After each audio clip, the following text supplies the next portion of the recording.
In BenchWorks, it's easy to record consignment.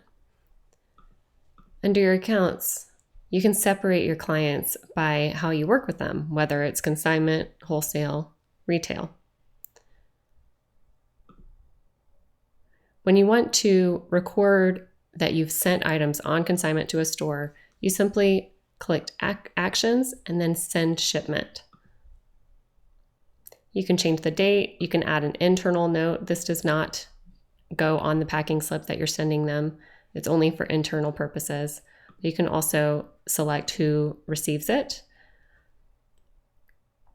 who it's to attention to.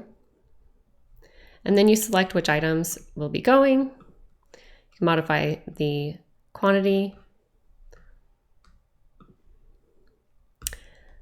And then click Send. To generate the packing slip, you can save customizations as default settings for who, if it's retail, wholesale, or consignment, for what you want them to see. For example, you want to include total wholesale, but not total retail for the consignment.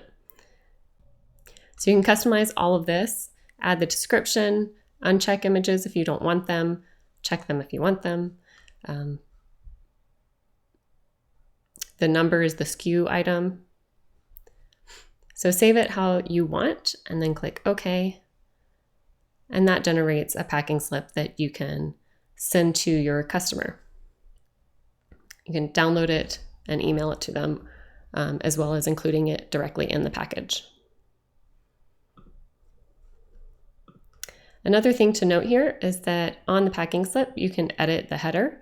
So under your profile, you can click this little pencil to edit and scroll down and add a packing slip header image, which could be your logo, but also any consignment information that is relevant to all of your consignment clients, because it will show up on all of them.